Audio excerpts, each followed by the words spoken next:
Alright, good morning, good afternoon and good evening. যে যেখান থেকে ভিডিওটা দেখছেন না কেন, আপনারা জানেন যে আমি ডাক্তার সমুদ্র Kumar Shah, working as a medicine specialist and heart specialist and geriatric medicine specialist. আজকে আমি আসছি নতুন একটা মেসেজ দেওয়ার জন্য আপনাদেরকে একটা ডিসকাশনও করবো আমি একটা ইম্পর্টেন্ট ডিজিজ নিয়ে। কারণ this is very common disease. আমি গত মানে 1 বছর 2 মাস যদি বলি আর কি, এবার ইংল্যান্ড থেকে আসার পরে এই ধরনের রোগগুলো আমি খুব কমনলি পাচ্ছি।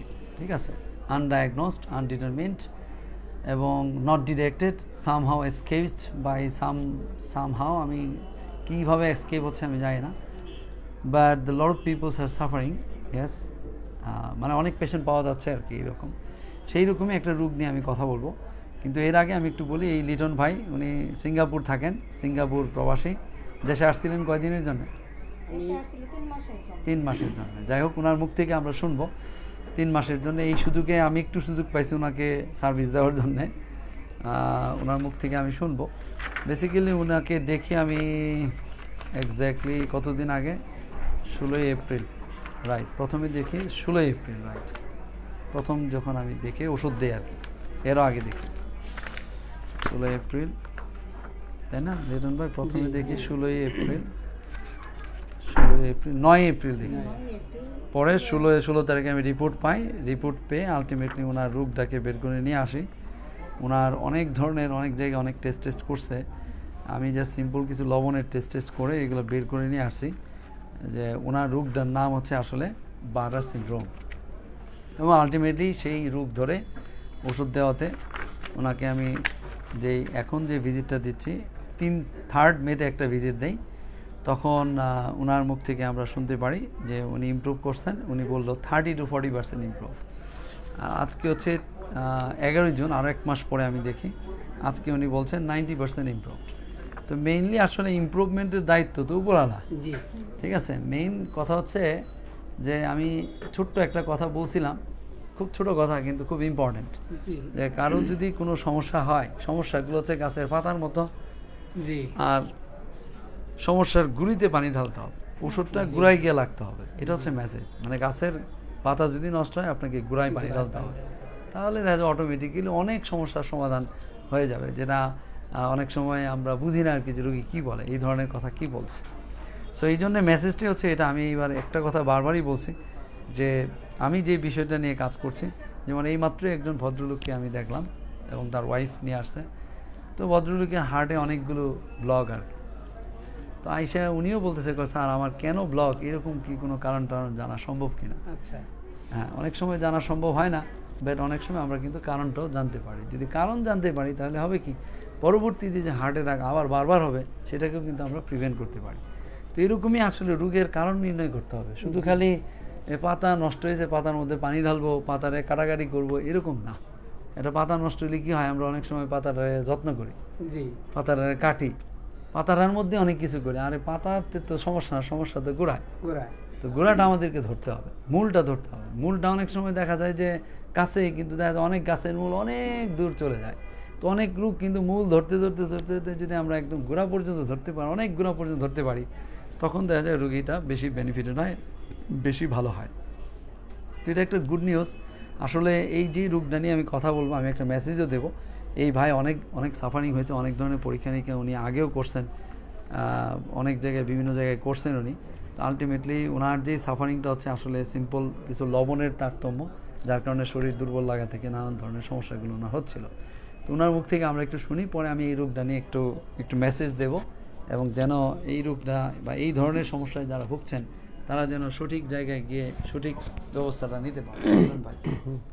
জি, আমি স্যারের কাছে আসা, যে সুমন্ত স্যারের কাছে আসা আমি অনেক ভালো হয়েছি, আগের থেকে অনেক ভালো লাগতেছে। আমি আগে কিছু খাইতে পারতাম না, আমি যাই কিছু খাইতাম, পানি খাইলেও আমার বমিটা চলে আসতো। কিন্তু এখন আমি স্যারের কাছে আসার পরে খুব একটা বেশি দিন না, মাত্র 1-1.5 মাসের ভিতরে আমি অনেকটা সুস্থ। আমি আল্লাহর কাছে শুকরিয়া জানাই এবং স্যারেরকে অনেক অনেক ধন্যবাদ জানাই। স্যারের ওষুধ খেয়ে আমার উপরওয়ালা অনেক রহমত করছে। স্যারের ওষুধ খেয়ে আমি অনেক ভালো এখন। আমি স্যারকে অনেক ধন্যবাদ জানাই। এবং এই রকম ধরনের যদি কোনো আপনাদের কাছে যদি কোনো এরকম ধরনের রোগ থাকে, তাহলে অবশ্যই স্যারের সাথে যোগাযোগ করার জন্য অনুরোধ জানাচ্ছি আমি। আচ্ছা, আর আপনার কি কি সমস্যা ছিল এটা একটু বলেন। আমার সমস্যা ছিল প্রচুর বমি হতো। আমার প্রচুর বমি হইতো, আমি কোনো কিছু খাইতে পারতাম না, যদি আমি পানিটাও খাইতাম তাহলেও আমার বের হয়ে আসতো। এরপরে আমি যদি ওই বলছিল অনেকে অনেক কথা বলছে, আমি নরম জাতীয় অনেক খাবার খাইছি, চেষ্টা করছি রাখার জন্য, কিন্তু আমি রাখতে পারছি না, সব বের হয়ে আসতো। তো সারের ওষুধ খেয়ে আমি এখন, এবং সারা শরীরে ব্যথা হইতো যে? হ্যাঁ ব্যথা করতো। আমি বলতাম রাত্রের বেলা যে আমাকে এখানে চাপা দাও ওইখানে চাপা দাও, কিন্তু আমার ঘুম আসতো না। এই অনেকেই অনেক চাপাচাপি করতো, চাপাচাপি করার পরে এবং করার পরেও আমার ঘুম আসতো না। তো এখন মোটামুটি ওইটাও একটু কমে আসছে। আবারও স্যারের কাছে বলতেছি আমার আরেকটু যদি ওই ব্যথাটা মানে পরিপূর্ণভাবে হয়েছে না, এখন মোটামুটি মানে চলে আসছে নিয়ন্ত্রণে আর কি। আচ্ছা, এখনো ব্যথাটা আছে? এখনো ব্যথাটা আমি কথা বলবো, এই জন্য আমি পিক আপ করছি। আর যে দুইটা পা আপনার জ্বালাপোড়া করতো? জি, ওইটা এখন একটু কমের দিকে আসছে, কমের দিকে আসছে, আরো কমবে গেল। 1 নাম্বার। 2 নাম্বারে আসি এবার, আপনার ওজন কমছিল? জি, আমার ওজন, আমি যখন প্রথম অবস্থায় ছিলাম তখন আমার ওজন ছিল বহুত, প্রায় 60-এর উপরে। পরে আমার এই জিনিসটা হওয়ার পরে, এই রোগটা হওয়ার পরে মোটামুটি ওজন প্রায় 10 কেজির মতন কমে আসছে। হ্যাঁ, যাই হোক। তো এমনি কতদিন যাবত ভুগতেছিলেন এই ঘটনায়? আমি এটা নিয়ে ভুগতেছি মোটামুটি 1-1.5 বছর ধরে। 1-1.5 বছর। রাইট। তারপরে আপনি তো দেখলাম অনেক ধরনের পরীক্ষা নিরীক্ষা, আমার কাছে না, অন্যান্য জায়গায় আপনি করছেন। জি, আমি আমার সিটি স্ক্যান, কোলোনোস্কোপি, এন্ডোস্কোপি 2022 সালে করছেন। জি জি। এগুলো কেন করছিলেন? আমি করছিলাম যে আমি যে এইবার সিঙ্গাপুর থেকে আসার আগে পর, এবার আসার পর। জি জি। তাহলে তো এগুলা মোটামুটি করেই পরে শেষ পর্যন্ত আমার কাছে। জি জি জি স্যার। যাক, বুঝতে পারছি।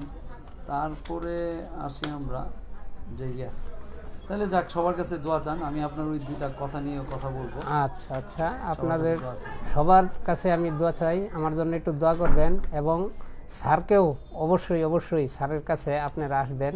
স্যার অনেক ভালো, আমার কাছে খুব ভালো লাগছে। আপনারা যদি আসেন আপনাদের কাছেও ভালো লাগবে, কারণ আমি অনেক টাকা পয়সা খরচ করছি, কিন্তু সঠিক চিকিৎসা আমি অনেক জায়গায় পাই নাই।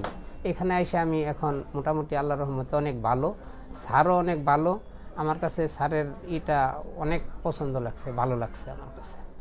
এর জন্য স্যারকে অনেক ধন্যবাদ। জি, এবার পাপিয়ার মুখ থেকে একটু শুনি, কারণ ওয়াইফ তো যন্ত্রণা ভুগতেছে বেশি। জি স্যার। মা, তুমি একটু সাইডে এদিকে আসো। দেখো। আসসালামু আলাইকুম, সবাইকে বলতেছি ধন্যবাদ। আমার হাজব্যান্ড প্রায় 2022 সাল থেকে অসুস্থ, ফেব্রুয়ারি থেকে। তাকে নিয়ে অনেক সাফারি করা হয়েছে, ময়মনসিং অনেক, তাকে নিয়ে আমি দৌড়াদৌড়ি করা হয়েছে। ময়মনসিং আপনার হসপিটালে ভর্তি থাকছি, অনেক বাহিরে ডাক্তার দেখাইছি, কিন্তু কোথাও সে মানে সুস্থ হয়েছে না। পরে আমরা এখানে ডায়াবেটিসের ডাক্তার দেখানো হয়েছে, ডায়াবেটিসের ডাক্তার দেখাইতে যায়, পরে এখানে আমাদের স্যার দেখছিল, বিশ্বজিৎ স্যার। ওইখান থেকে ওই স্যারেই এই স্যারের হ্যাঁ ওই স্যারেই এই স্যারের কথা বললো। হ্যাঁ, ওই স্যারে কথা বললে তারপর আমরা এখানে আসছি। এখানে আসার পরে ইনশাল্লাহ আল্লাহর রহমতে স্যারের কথা শুনে এখানে আসার পরে স্যারে এখানে টেস্ট করা হয়েছে, অনেক টেস্ট করছে স্যারে। এখন প্রায় 2 মাস ধরে এখন সে সম্পূর্ণ সুস্থ, সম্পূর্ণই, মানে হালকা একটু শরীরে ব্যথা আছে, এটাও ইনশাল্লাহ ভালো হয়ে যাবে।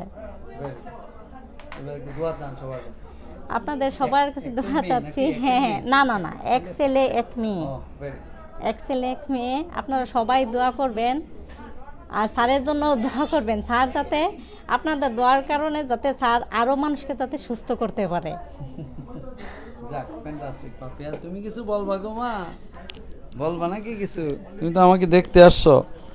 Thank you very much for coming to see me. হ্যাঁ, যাই হোক, তো আমি একটু বলছি যে মেসেজটা, সেটা হচ্ছে যে আমি আমার বন্ধুকে অসংখ্য ধন্যবাদ দিই।